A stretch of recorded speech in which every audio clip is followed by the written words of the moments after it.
সমগ্র দেশের পাশাপাশি কার্বি আংলংয়ে বকলিয়া ঘাটেও হর ঘর তিরঙ্গা কার্যসূচি পালন করা হচ্ছে। কার্যসূচির শুভারম্ভ করেন লাংফের পরিষদীয় কেন্দ্রের জনপ্রতিনিধি মধুরাম লেখতে।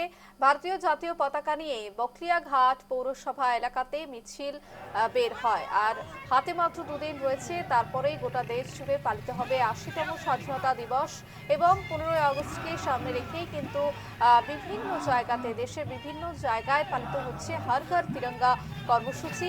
এবং একেবারে সেই একই ছবি দেখা গেল বকলিয়া ঘাটে, সেখানেও হর ঘর তিরঙ্গা কার্যসূচি এবং কার্যসূচির শুভারম্ভ করেন লাংপের পরিষদীয় কেন্দ্রের জনপ্রতিনিধি মথুরাম লেখথে।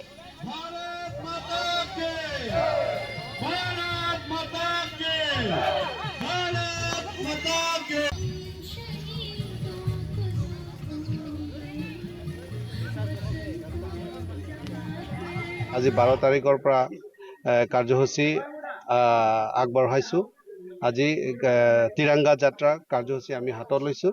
গতিকে আজি আমি তিৰংগা যাত্ৰা সেইটো কাৰণে আমি ৰাখিছোঁ যাতে সকলো নাগৰিকে সকলোৱে জানিব লাগে যে আমি স্বাধীন পোৱা কিমান বছৰ হ'ল, তাৰপিছতে স্বাধীন পোৱা কোনটো ডেটত আমি পাইছোঁ, সকলো গাঁৱৰ চবৰে সকলোৱে জানিব লাগে। তাৰে সংগতি ৰাখি এটা আমি এৱাৰনেছ হিচাপে আজি আমাৰ লাংফেৰ মণ্ডল উদ্যোগত আমি কাৰ্যসূচী লৈছোঁ। গতিকে তেনেকুৱা অহাকালি আৰু 15 তাৰিখলৈকে দীঘলীয়া প্ৰগ্ৰামবিলাক আমি হাতত লৈছোঁ। অহাকালি আমি স্বচ্ছতা অভিযান প্ৰগ্ৰাম ৰাখিম। তাৰপিছত আৰু আন এটা প্ৰগ্ৰাম থাকিব।